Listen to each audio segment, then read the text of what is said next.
Hay un número que para muchas mujeres llega cargado de peso. 50. 5 décadas de vida. Y con ese número viene una pregunta que no siempre se dice en voz alta, pero que está ahí, flotando. ¿Y ahora qué? Algunos dicen que los 50 son el nuevo 40. Otros dicen que son una crisis. Otros dicen que son el comienzo de lo mejor. Y hay algo de verdad en todas esas versiones.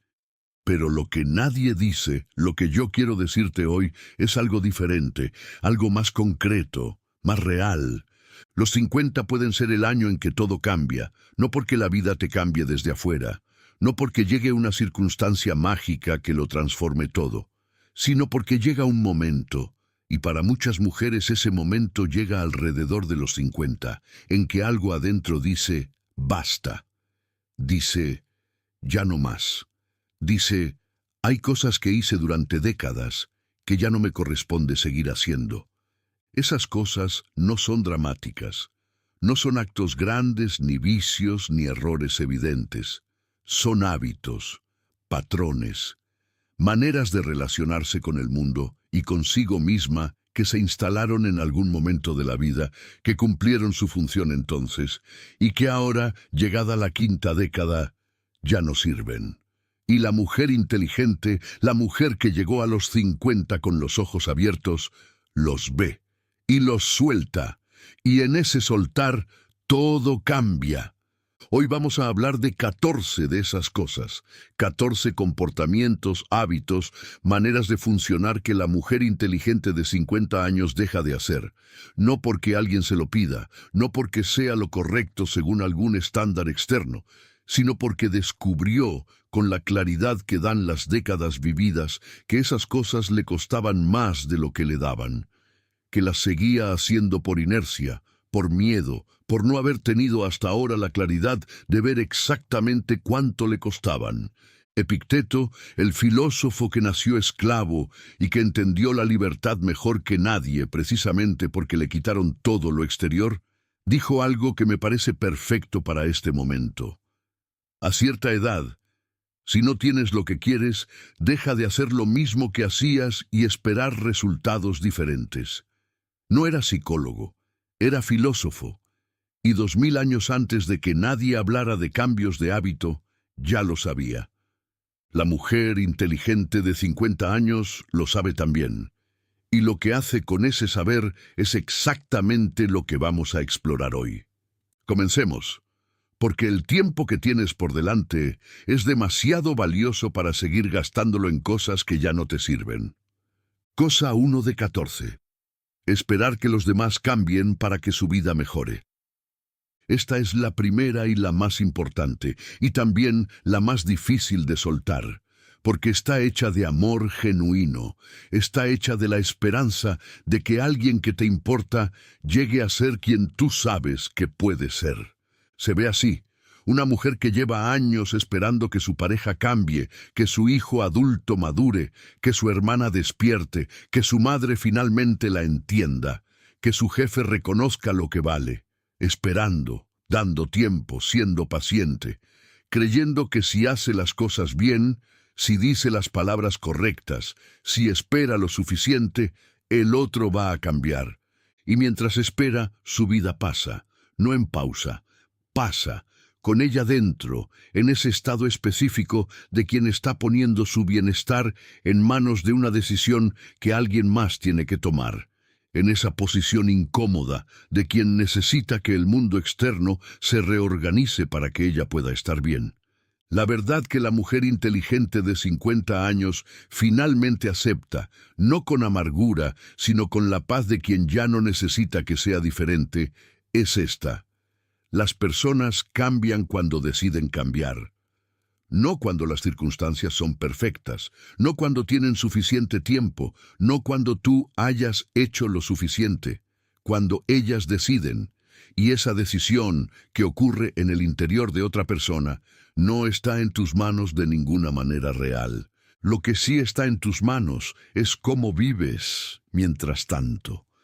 ¿Qué haces con tu propio tiempo, tu propia energía, tu propia vida, mientras esa persona sigue siendo quien es? Y la mujer inteligente de 50 años elige invertir todo eso en lo único que puede controlar, sí misma. Conozco a Guadalupe. Tiene 53 años. Pasó 15 esperando que su marido se convirtiera en el compañero que ella necesitaba.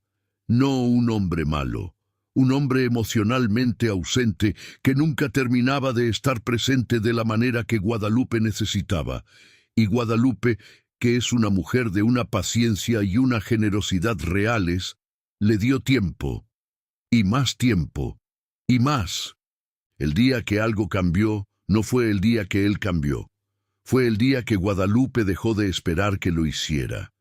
Fue el día que, en la quietud de una tarde sola, se dio cuenta de que había estado poniendo su vida en pausa esperando un cambio que quizás nunca llegaría, y que esa pausa, esa espera, era la única cosa que en ese momento tenía el poder de cambiar.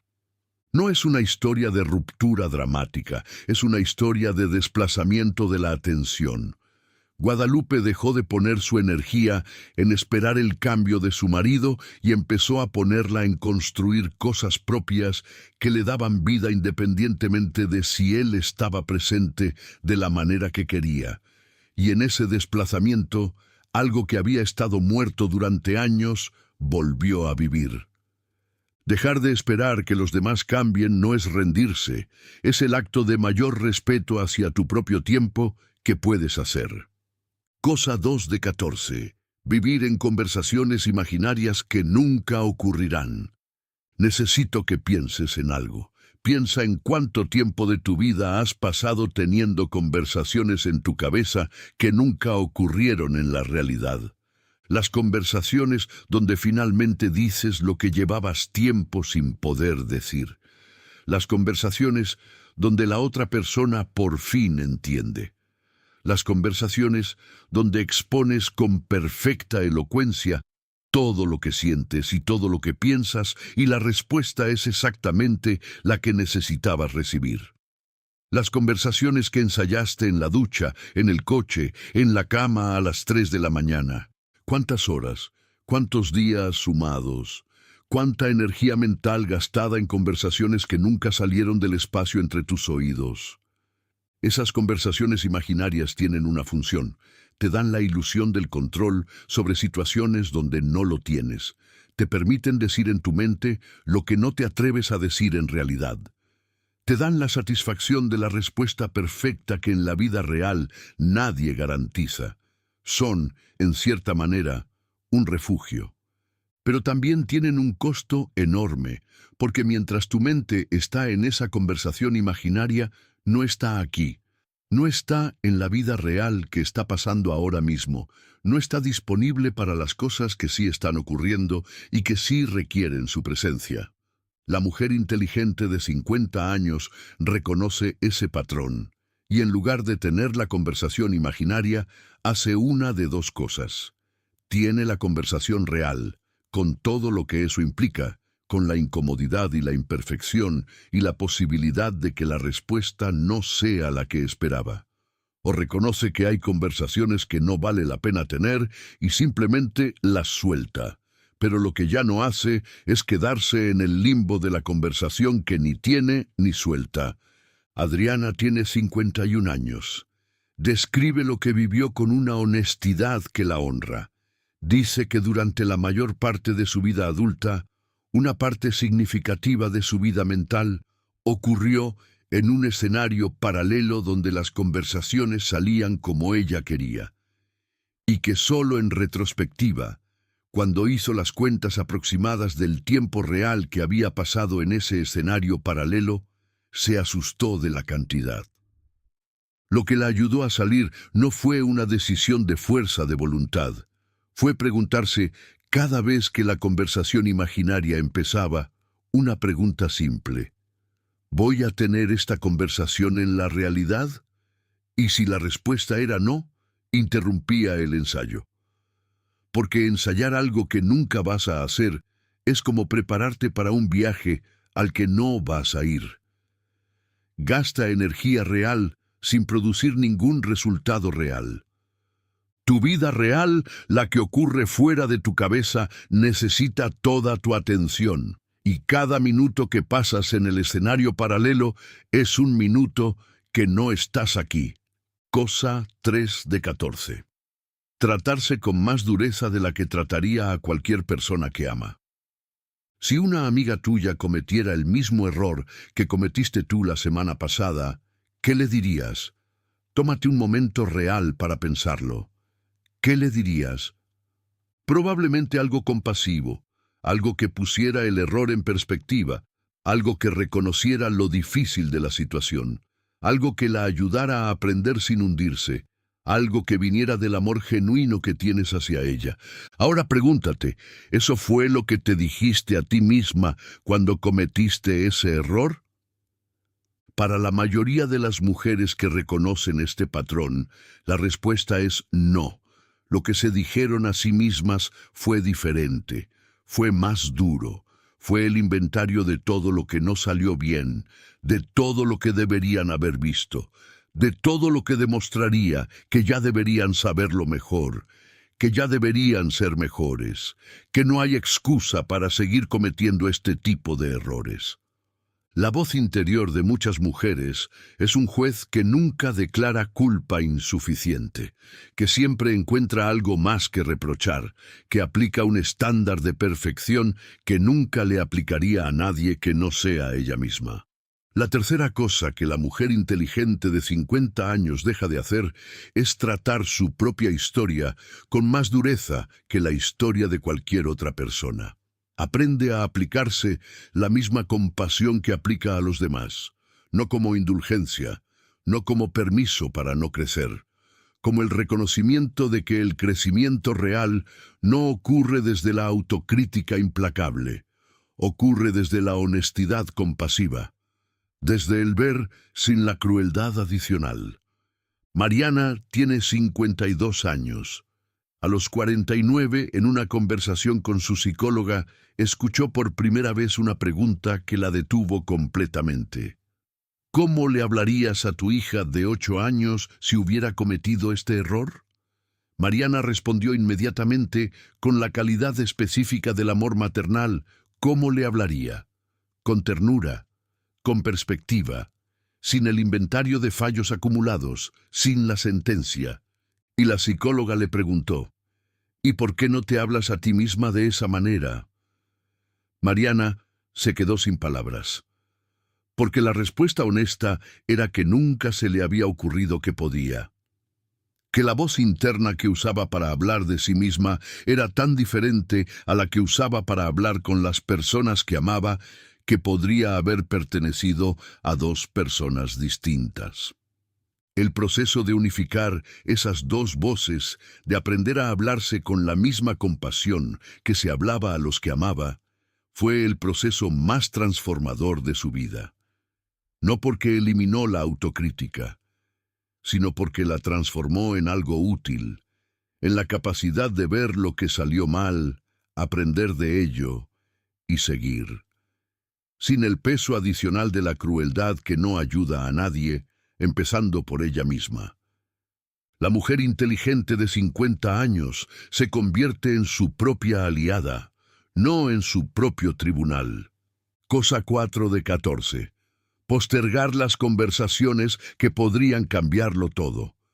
Hay una conversación que llevas tiempo sin tener. Tú sabes cuál es, porque aparece en tu mente con una regularidad que dice que todavía importa. Puede ser con tu pareja sobre algo que lleva años sin decirse. Puede ser con un hijo adulto sobre algo que quedó pendiente. Puede ser con tu madre sobre algo que nunca se resolvió. Puede ser contigo misma sobre una decisión que sabes que tienes que tomar y que llevas meses postergando. Puede ser con un médico sobre algo que no te atreves a revisar. Puede ser con tu jefe sobre algo que sabes que mereces, pero que todavía no has pedido. La razón por la que no la tienes no es que no sea importante, es precisamente porque es importante, porque es demasiado importante, porque el resultado de tenerla es incierto, porque del otro lado podría haber algo que cambie las cosas de maneras que no puedes predecir, y entonces es más seguro no tenerla, más seguro mantener el statu quo, más seguro seguir con la incomodidad conocida que arriesgarse a la transformación desconocida. Pero la incomodidad conocida tiene un precio que muchas veces no se calcula, el precio de la energía que gastas cargando lo que no se ha dicho, el precio de la relación que no puede profundizarse porque hay algo importante que flota sin resolverse, el precio de las decisiones que no puedes tomar porque primero necesitas tener esa conversación, el precio de los años que pasan mientras algo importante sigue esperando. Beatriz tiene 54 años. Llevaba 6 años sin hablar con su hermana de algo que había ocurrido entre ellas. No una pelea declarada. Algo más difuso pero más pesado. Una situación en la que Beatriz sintió que su hermana había elegido en un momento crítico a otra persona por encima de ella. Nunca se dijo. Se fue convirtiendo en una distancia que ninguna de las dos nombraba, pero que ambas sentían. A los 53, Beatriz tuvo la conversación. No perfectamente, no con el guión que había ensayado mentalmente durante 6 años, con la torpeza real de quien finalmente dice algo que llevó mucho tiempo sin decirse. Y su hermana lloró, y dijo que no había sabido que Beatriz lo había vivido así, y que lo sentía, y que también ella había cargado algo de ese tiempo. 6 años. 6 años de una distancia que ninguna quería y que bastó una conversación imperfecta para empezar a resolver. La conversación que más temes es probablemente la que más necesitas tener. Y lo que hay del otro lado de ella es casi siempre menos terrible de lo que imaginaste. Cosa 5, de 14. Llevar la cuenta de lo que dio y no recibió. Hay una contabilidad interna que muchas personas llevan sin saber que la llevan. Una cuenta de lo dado y lo recibido, de los esfuerzos que se hicieron y el reconocimiento que llegó o no llegó, de los sacrificios que se hicieron y la reciprocidad que no terminó de llegar. No es un libro físico, es una especie de registro mental que se actualiza solo, que anota cada vez que das algo importante y no lo ven, que registra cada esfuerzo que no fue reconocido, que suma los años de haber puesto a los demás primero sin que nadie pusiera a ti primero, y que en los momentos de mayor cansancio o de mayor frustración saca ese registro y lo presenta como evidencia de que el mundo te debe algo. Ese registro tiene sentido. Las injusticias reales existen. Las relaciones que toman sin dar existen. El agotamiento de haber dado más de lo recibido durante años es real. No estoy diciendo que eso no ocurrió. Lo que estoy diciendo es que llevar la cuenta de ello, actualizar ese registro, vivir con ese peso, no hace que nadie te devuelva lo que no te devolvió. Solo hace que sigas cargando algo pesado. La mujer inteligente de 50 años cierra esa cuenta, no porque lo que no recibió no importara, sino porque entiende que mantener ese registro activo es una forma de seguir conectada al pasado de una manera que le impide estar plenamente en el presente. Que esperar la devolución de algo que ya no puede devolver nadie es una forma de mantener su propio bienestar en manos de algo que ya no puede cambiar. Cerrar la cuenta no es decir que estuvo bien, es decir, ya no voy a organizar mi vida alrededor de lo que no recibí. Voy a organizarla alrededor de lo que sí puedo construir desde aquí. Lorena tiene 56 años. Cuidó a su madre durante los últimos 7 años de su vida, con entrega real, con sacrificio real, y con un hermano mayor que durante esos 7 años estuvo prácticamente ausente. La situación fue injusta, lo sabe, y en los años posteriores a la muerte de su madre, cargó con esa injusticia de una manera que la pesaba físicamente. La relación con su hermano se enfrió de una manera que nadie nombraba, pero que todos los que las conocían a ambos percibían. A los 54, en una conversación honesta consigo misma, Lorena se preguntó algo que la sorprendió. ¿Qué quiero que sea mi relación con mi hermano en los próximos 20 años? Y cuando respondió esa pregunta honestamente, la respuesta no incluía el peso del registro de los 7 años. La respuesta era simplemente, quiero que exista, quiero que sea real, quiero que cuando seamos viejos tengamos algo. Cerrar el registro no fue inmediato, fue una decisión que tuvo que tomar varias veces antes de que se quedara tomada. Pero cada vez que lo tomó, algo se alivió, y en ese alivio apareció espacio para construir algo con su hermano que el peso del registro nunca habría permitido. Cerrar la cuenta no significa que el otro ganó, significa que tú decidiste invertir tu energía en algo que sí puede crecer. Cosa 6 de 14. Posponer el placer para después de que todo esté resuelto. ¿Cuándo fue la última vez que hiciste algo simplemente porque lo disfrutas? Sin que produjera nada para nadie, sin que fuera productivo, sin que justificara el tiempo que le dabas, solo porque te daba alegría. Si tienes que pensar mucho para responder esa pregunta, eso ya dice algo importante. Hay una trampa muy específica en la que caen las personas que llevan décadas siendo responsables y entregadas. La trampa del después. El placer viene después de que todo esté resuelto. La alegría viene después de que los hijos estén establecidos. El descanso viene después de que el trabajo esté organizado.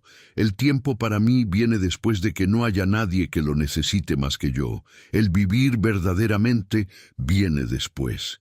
Y el después nunca llega, porque la vida no llega a un punto de resolución completa.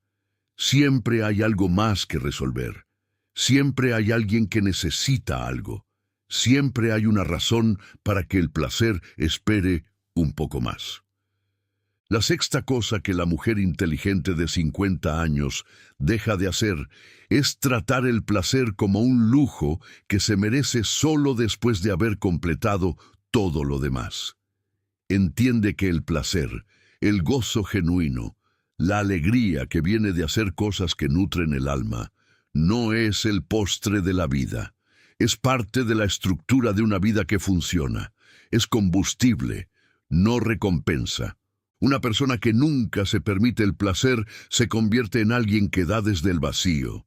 Y dar desde el vacío no es generosidad. Es agotamiento con forma de generosidad. Y eventualmente llega la factura. Clara tiene 50 años exactos. A los 45, su médica le preguntó cuándo había sido la última vez que había hecho algo solo por el placer de hacerlo. Clara tardó varios minutos en responder.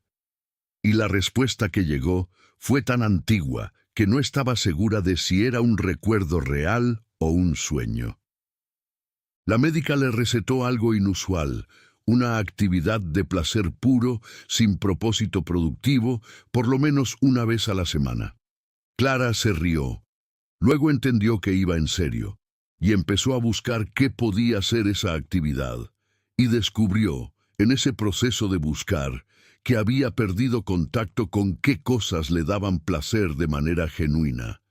Que llevaba tanto tiempo sin preguntarse eso, que ya no tenía acceso fácil a la respuesta. Volver a encontrar esas cosas fue un proceso, no inmediato, pero con el tiempo, cada semana, hubo algo, pequeño al principio, poco a poco más consistente, y lo que ese algo hizo en su vida fue desproporcionado respecto a su tamaño, porque el placer genuino, aunque sea pequeño, cambia la textura de todo lo que lo rodea. No pospongas la alegría. No existe una versión futura de tu vida donde finalmente merecerás disfrutarla. Solo existe ahora. Cosa 7, de 14. Comparar su historia con la versión editada de la historia de otros. Las redes sociales hicieron esto más fácil y más dañino al mismo tiempo. Pero el hábito existía mucho antes de las redes sociales. Existía desde siempre.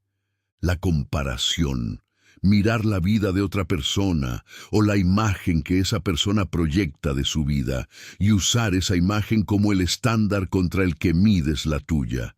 Y la tuya, inevitablemente, sale perdiendo, porque lo que ves de la vida de los demás es la versión editada, la que eligieron mostrar, la de los momentos que funcionaron, las fotos que salieron bien, los logros que merecen ser compartidos. Lo que no ves es el resto.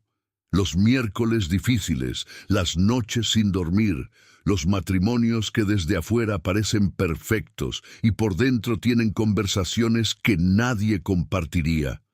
Los hijos que en Instagram parecen el retrato de la crianza exitosa y en privado tienen sus propias batallas. Y tú, que no editas tu experiencia interna de la misma manera en que ellos editan su presentación externa, comparas la realidad de tu vida con la ficción de la suya. Y esa comparación no puede ser justa. Nunca puede serlo, porque no estás comparando dos realidades. Estás comparando tu realidad con una narrativa construida para ser presentable. La séptima cosa que la mujer inteligente de 50 años deja de hacer es esa comparación, no porque se vuelva indiferente a lo que hacen los demás, sino porque aprendió a distinguir entre la inspiración genuina que puede venir de ver lo que otros construyeron y la comparación que solo produce la sensación de que su propia vida no es suficiente. La primera la nutre, la segunda la drena. Y la diferencia entre las dos no está en la persona que observa, sino en la pregunta que se hace mientras observa. ¿Me inspira esto a construir algo propio? ¿O me hace sentir que lo que tengo no vale? Natalia tiene 53 años. Tuvo durante años una relación con las redes sociales que describe con honestidad como tóxica, no de manera obvia, de esa manera sutil en que pasas 20 minutos mirando la vida de personas que conoces más o menos y terminas sintiéndote, sin poder nombrar exactamente por qué, un poco peor que antes de empezar. El proceso de cambio empezó cuando decidió hacer un experimento. Durante un mes, cada vez que terminaba de revisar sus redes, anotaba cómo se sentía. No hacía análisis, solo anotaba. Mejor, igual o peor. Al final del mes, el patrón era tan claro que no necesitaba análisis.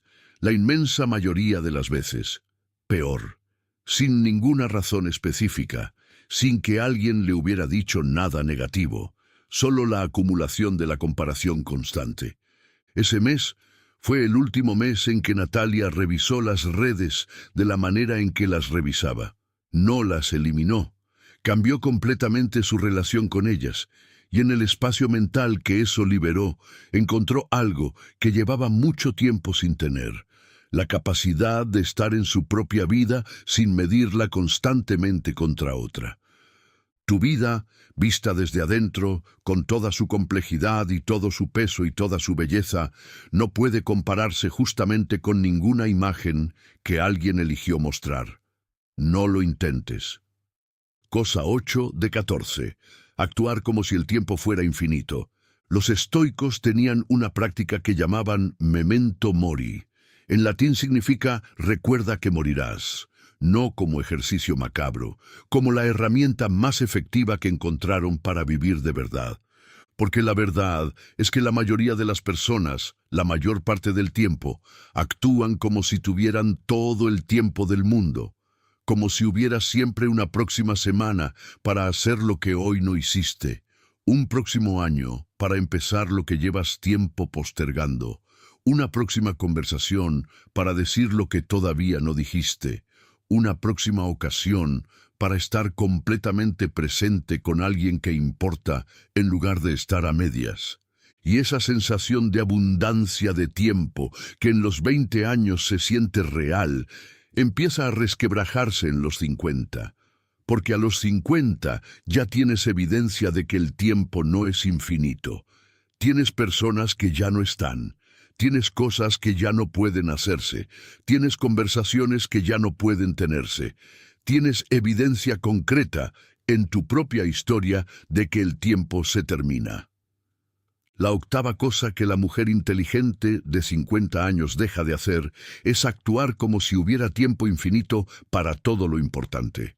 No con angustia ni con urgencia ansiosa, con la calidad de presencia de quien sabe que cada momento tiene un peso real y que no todos los momentos se repiten.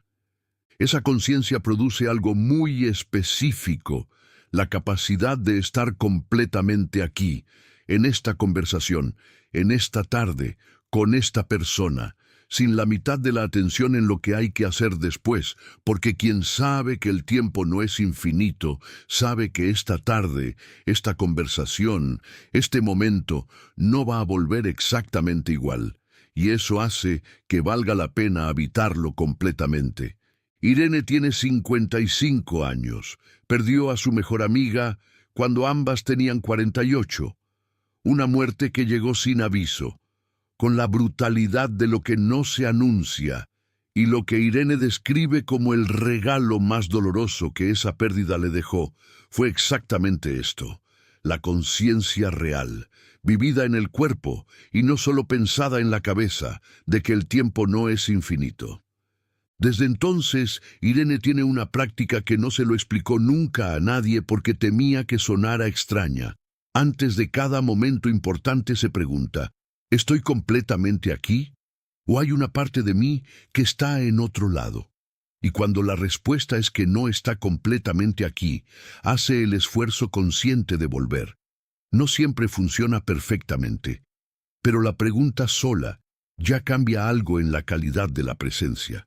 El tiempo que tienes no se mide solo en años, se mide en momentos habitados de verdad, y esos momentos dependen completamente de si decides estar en ellos. Cosa 9. De 14. Buscar la razón de todo lo que sale mal en su propio comportamiento. Hay dos extremos en la manera de responder cuando algo sale mal, y los dos son igualmente costosos.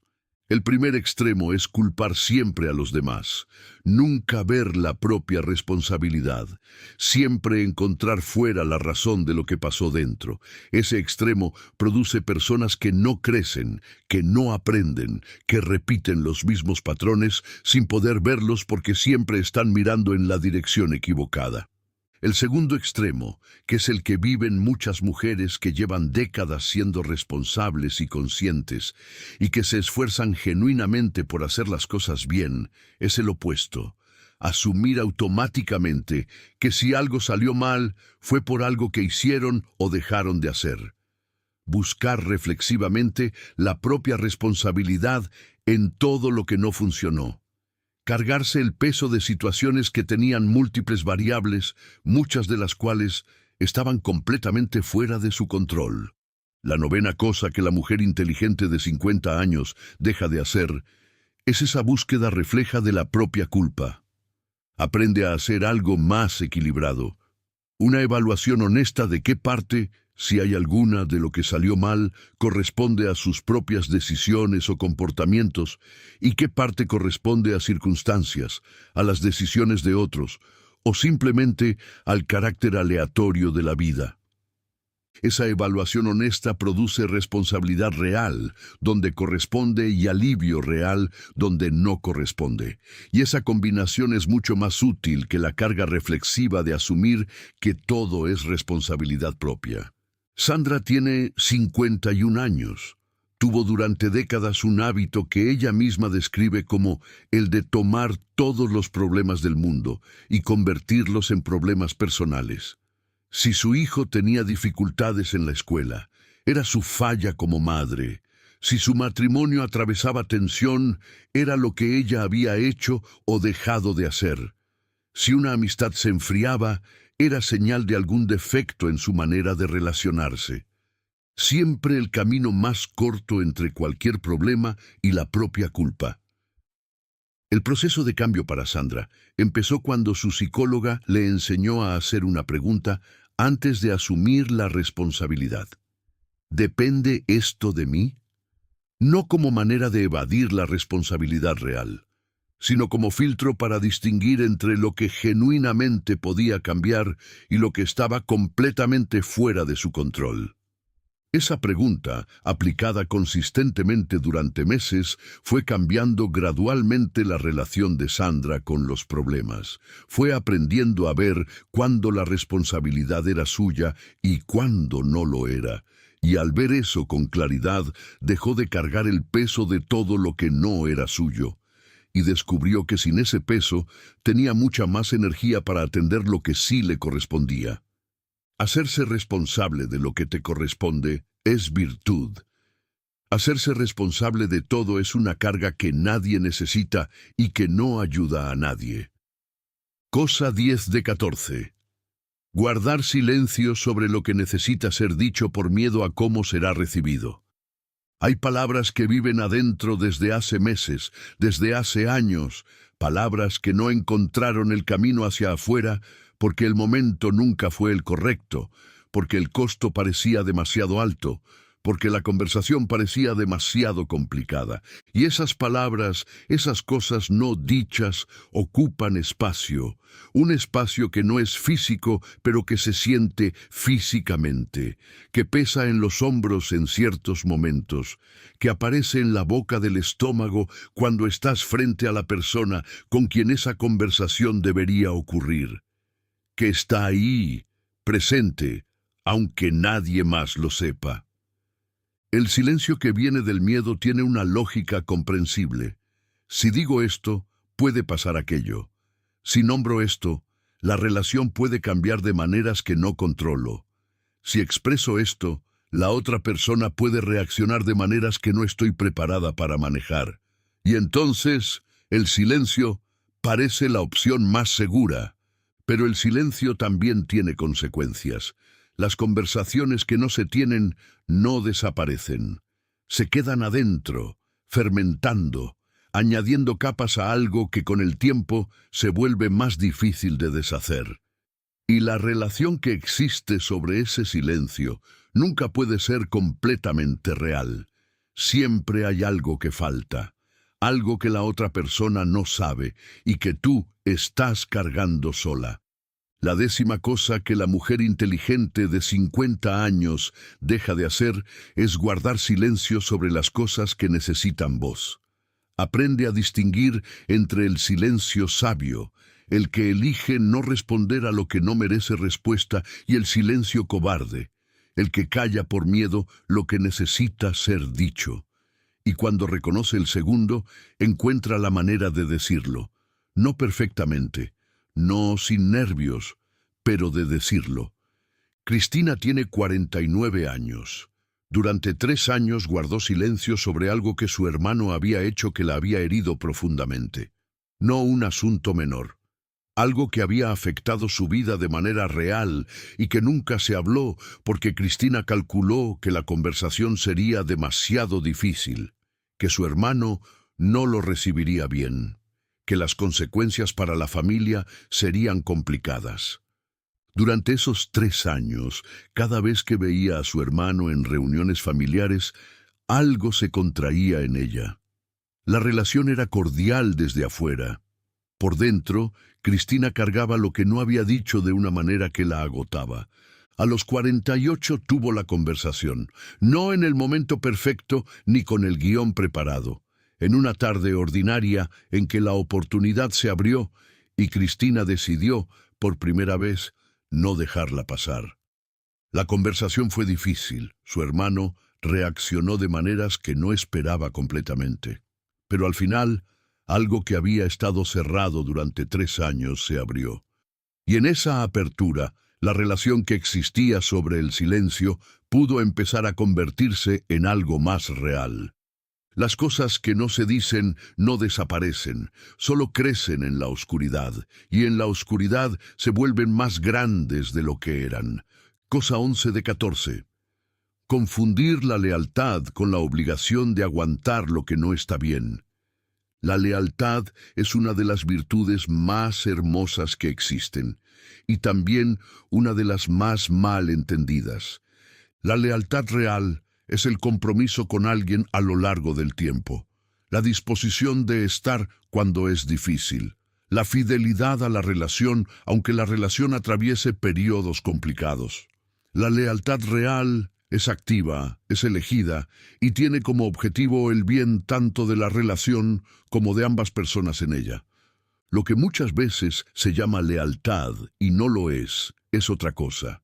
Es la tolerancia de comportamientos que no están bien porque la relación tiene historia. Es el silencio ante el maltrato porque la persona que maltrata es de la familia. Es aguantar lo que no debería aguantarse porque sería desleal quejarse. Es confundir el quedarse con el consentir, el no irse con el estar bien. Y esa confusión es costosa, porque produce mujeres que toleran durante años lo que no debería tolerarse, no porque quieran, sino porque creen que la lealtad lo requiere, que la lealtad a la familia, al matrimonio, a la amistad de décadas, significa aguantar sin hablar, que protestar sería una traición. La 11ª cosa que la mujer inteligente de 50 años deja de hacer es confundir esas dos cosas. Entiende que la lealtad real no requiere tolerancia de lo que daña, que puede ser completamente fiel a una relación y al mismo tiempo negarte a tolerar comportamientos que no corresponden. Que el amor genuino, el amor que dura, el amor que construye algo real, no sobrevive a través del silencio y la tolerancia. Sobrevive a través de la honestidad que respeta lo suficiente a la otra persona para decirle la verdad. Mercedes tiene 52 años. Tiene en su historia una amistad de 30 años, con una mujer que con el tiempo desarrolló una manera de relacionarse que Mercedes no supo cómo nombrar durante mucho tiempo. Algo que desde afuera parecía amistad, pero que por dentro tenía la textura del peso. Conversaciones que siempre terminaban con Mercedes sintiéndose responsable de algo. Comentarios que venían disfrazados de humor, pero que tenían filo. Una dinámica que nunca se nombraba, pero que todos los que las conocían a ambas percibían. Durante años, Mercedes lo toleró en nombre de los 30 años de historia, en nombre de los momentos buenos que también habían existido, en nombre de la lealtad a algo que había sido genuino en algún momento, aunque ya no lo fuera de la misma manera. A los 50, Mercedes tuvo con su amiga la conversación más honesta que habían tenido en décadas, no con agresividad, con la claridad de quien finalmente dice lo que piensa. La amiga no lo recibió bien. La relación atravesó un período difícil, pero al final algo cambió, no en la dirección que Mercedes esperaba, sino en la dirección de la verdad. Y en esa verdad, aunque incómoda, había algo que la tolerancia nunca había podido producir. La lealtad que te pide que te calles y aguantes no es lealtad. Es la narrativa con la que alguien se asegura de que no hables. Cosa 12 de 14. Definirse completamente a través de lo que hace para otros. Si alguien te pregunta quién eres, ¿cuál es la primera respuesta que llega? Es un rol. Soy madre de, soy esposa de, soy la que se encarga de. ¿O hay algo antes de los roles? Para muchas mujeres que llegaron a los 50 habiendo dedicado décadas al cuidado de otros, esta pregunta tiene una respuesta más complicada de lo que debería. Porque la identidad fue construyéndose de manera gradual y sin decisión consciente alrededor de lo que se hacía para los demás. Y cuando lo que se hace para los demás cambia, cuando los hijos se van, cuando los padres ya no están, cuando el trabajo cambia, cuando la relación termina, la persona que queda puede descubrir que la pregunta de quién soy tiene respuestas más difusas de lo que esperaba. Eso no es una falla, es el resultado predecible de haber puesto tanto de sí misma en los roles que el yo independiente de los roles quedó menos desarrollado de lo que correspondía. La 12ª cosa que la mujer inteligente de 50 años deja de hacer es construir toda su identidad alrededor de lo que hace para otros. Empieza a cultivar la respuesta a esa pregunta desde adentro, desde sus valores, desde sus intereses propios, desde las cosas que le importan cuando no tiene que justificarle su importancia a nadie, desde las partes de sí misma que existen independientemente de cualquier rol que ocupa. Isabel tiene 59 años, sus 3 hijos se fueron en un período de 4 años, y cuando el último se fue, Isabel se encontró con algo que no esperaba. No sabía exactamente qué hacer con ella misma, no en el sentido práctico del tiempo, en el sentido más profundo de quién era cuando no estaba siendo la madre de ellos de manera activa y cotidiana. El proceso que siguió, que ella describe como el más importante de su vida adulta, fue el de encontrar ese yo que existía independientemente de los roles. No fue rápido, no fue lineal, pero fue real. Y lo que encontró al final del proceso fue algo que nunca había tenido de esa manera. Ella misma. No la madre, no la esposa, no la hija, no la trabajadora. Ella, con sus curiosidades, sus preferencias, sus maneras de estar en el mundo que no eran prestadas de ningún rol, sino genuinamente suyas. La identidad que no depende de ningún rol es la única que nadie puede quitarte. Constrúyela, no porque los roles vayan a desaparecer, sino porque mereces existir más allá de ellos. Cosa 13 de 14. Creer que cambiar de opinión es una debilidad. Hay una trampa de la coherencia que atrapa a las personas que más se preocupan por ser confiables. La trampa de creer que si cambiaron de opinión sobre algo, si ven ahora algo diferente de lo que veían antes, eso significa que estaban equivocadas antes y que por lo tanto no merecen confianza. Y entonces se aferran a posiciones que ya no les convencen completamente, a opiniones que con más información ya no serían las mismas, a compromisos que tenían sentido en otro momento, pero que en este momento ya no lo tienen. Simplemente para no tener que decir cambié de opinión, para no dar esa apertura que podría ser usada como evidencia de inconsistencia. Pero cambiar de opinión no es inconsistencia, es inteligencia, es la señal de que alguien está prestando atención, de que recibe información nueva y la incorpora en lugar de ignorarla para mantener la narrativa original, de que está dispuesta a ver mejor en lugar de insistir en ver lo que ya vio. La 13ª cosa que la mujer inteligente de 50 años deja de hacer es tratar el cambio de opinión como una derrota. Aprende a decir, cambié de opinión sobre esto, o pensé que X, pero ahora veo que Y, con la misma facilidad con que dice cualquier otra cosa, sin las disculpas excesivas, sin el drama. Solo la actualización honesta de lo que piensa a partir de lo que sabe ahora. Marco Aurelio, que tomaba decisiones que afectaban millones de vidas, escribió repetidamente en sus meditaciones privadas sobre la importancia de estar dispuesto a ser convencido por el argumento mejor, de no aferrarse a una posición solo porque ya la había tomado, de tratar cada día como una oportunidad de ver mejor. Alejandra tiene 50 años. Tuvo durante años una posición muy firme sobre cómo criar a los hijos. Una posición que en su momento tenía sentido, que venía de su propia experiencia y de lo que había aprendido, y que defendía con la consistencia de quien tiene sus convicciones claras.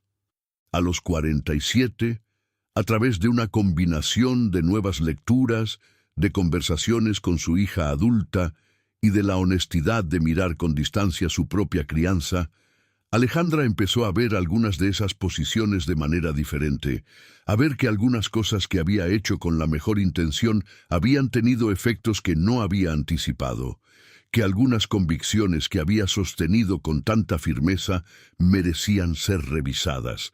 El proceso de revisarlas fue incómodo. Requirió conversaciones difíciles con su hija. Requirió admitir que algunas cosas que había creído no eran completamente ciertas. Pero en ese proceso de revisión honesta, Algo se abrió entre Alejandra y su hija que el mantenimiento de las posiciones originales nunca habría permitido, porque la hija no necesitaba que su madre tuviera razón en todo, necesitaba que su madre pudiera verla. La persona que nunca cambia de opinión no es que tenga siempre razón, es que prefiere la consistencia a la verdad. Cosa 14 de 14. Creer que ya es demasiado tarde para empezar lo que todavía no empezó. Y llegamos a la última, la que cierra todo, la que es, en muchos sentidos, la más importante de todas.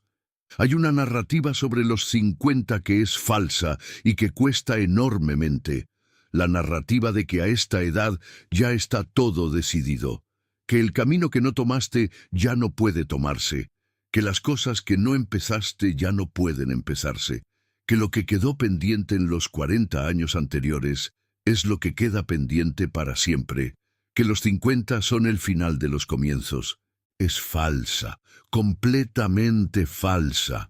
Y hay suficiente evidencia en la vida real de personas que empezaron cosas importantes después de los 50 como para que nadie tenga que creerla por defecto. Pero más allá de los ejemplos famosos, más allá de las historias que se citan en los artículos de motivación, hay algo más profundo que decir sobre esto. Lo que quedó pendiente en los años anteriores no quedó pendiente por accidente, quedó pendiente porque había otras prioridades, porque las circunstancias no lo permitían, porque todavía no tenías la claridad que tienes ahora, porque necesitabas vivir lo que viviste para llegar al lugar donde estás. Y ese lugar, el lugar donde estás ahora, no es el final, es el punto desde el que puedes empezar con todo lo que tienes, con todo lo que aprendiste, con toda la claridad que viene de haber vivido lo que viviste. La 14ª cosa que la mujer inteligente de 50 años deja de hacer es creer esa narrativa. Deja de usar la edad como argumento en contra de sus propios sueños. Deja de calcular cuántos años le quedan como si la vida se midiera en tiempo restante en lugar de en intensidad vivida. Y empieza, no mañana, no cuando las condiciones sean perfectas, ahora, con el primer paso pequeño, con la inscripción en el curso, con la conversación que abre la puerta, con la decisión de que lo que quiere importa lo suficiente como para empezar a moverlo, aunque el resultado esté lejos. María José tiene 50 años exactos. A los 47 tomó la decisión que llevaba 15 años postergando: estudiar medicina. No desde cero, porque ya era enfermera con décadas de experiencia, pero el camino hacia la especialización que siempre había querido, el que siempre había habido una razón para no empezar: los hijos, el trabajo, la economía, la incertidumbre, y siempre, por debajo de esas razones, otra más profunda, la creencia de que quizás ya era demasiado tarde. A los 47, algo cambió en esa creencia.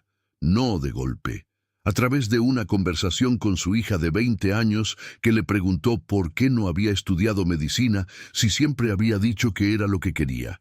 Y María José, que esperaba poder dar una respuesta razonable, descubrió que no tenía ninguna, que las razones que había guardado durante años ya no tenían el peso que habían tenido, que la única razón real que quedaba era el miedo disfrazado de lógica. Empezó a los 47, terminó a los 51. No fue fácil. No fue el camino que habría tomado a los 25. Fue mejor, porque lo tomó con todo lo que sabía, con toda la experiencia que tenía, con la claridad de quien sabe exactamente por qué está haciendo lo que hace. Y cuando terminó, cuando llegó al lugar que había imaginado durante 15 años, lo que encontró no fue solo el logro, fue la confirmación de algo que necesitaba confirmar, que no era demasiado tarde, que nunca lo había sido. Los 50 no son el final de los comienzos, son el punto desde el que puedes empezar con todo lo que tienes, y lo que tienes ahora es mucho más de lo que tenías cuando eras más joven. Cierre. 14 cosas, 14 hábitos, patrones, maneras de funcionar que la mujer inteligente de 50 años deja de hacer. No de golpe, no todas a la vez, no perfectamente y sin retrocesos. Una a la vez, la que más resuena hoy, la que toca algo específico y real en tu vida actual, la que produce, cuando la nombras internamente, ese reconocimiento que no necesita explicación. Ese reconocimiento que dice esto: esta soy yo, esto es lo que llevo demasiado tiempo haciendo. Y ese reconocimiento, ese momento en que algo que era invisible se vuelve visible con una claridad que antes no tenía, ya es el principio del cambio, porque no puedes cambiar lo que no puedes ver, y ahora lo ves. Lo que ocurre cuando una mujer deja de hacer estas 14 cosas no es que su vida se vuelve perfecta, no es que los problemas desaparecen, ni que las relaciones difíciles se vuelven fáciles, ni que el dolor de las cosas que se perdieron en el camino desaparece como por arte de magia. Lo que ocurre es algo más concreto y más real que todo eso. Ocurre que la vida que tiene se vuelve más suya, que las decisiones que toma vienen más de quien es y menos de los miedos que tenía, que la energía que antes iba a las 14 cosas que deja de hacer queda disponible para lo que sí quiere construir, que los años que vienen, sea cual sea el número que sean, los vive con una calidad de presencia y de autenticidad que los años anteriores, por lo que cuestan, no pudieron darle de la misma manera. Tú estás en ese punto, los 50 son ese punto, y la decisión sobre cómo seguir desde aquí es tuya, completamente tuya. Antes de que te vayas, quiero pedirte algo. Baja a los comentarios y dime, de las 14 cosas que exploramos hoy, ¿cuál fue la que más te llegó? No la más interesante en abstracto. La que tocó algo concreto y real, la que reconociste como algo que llevas tiempo haciendo y que ya es hora de soltar. Escríbela, porque escribirla es el primer paso de tomarla en serio, y tomarla en serio es el primer paso de cambiarla. Y si hay una mujer en tu vida que está en los 50 o que se acerca a ellos o que los ya pasó y que sientes que necesita escuchar esto, compártelo. Porque las mujeres que hacen este trabajo no lo hacen solas, lo hacen con el apoyo de otras mujeres que ya lo hicieron o que lo están haciendo al mismo tiempo. Y ese apoyo, ese reconocerse en la misma historia, vale más de lo que cualquiera de las dos puede calcular. Gracias por quedarte, por el tiempo que le diste a estas palabras, por la honestidad de reconocer lo que necesita ser reconocido. Cuídate mucho y recuerda, los 50 no son el año en que se termina algo, son el año en que empieza lo que siempre debió haber empezado.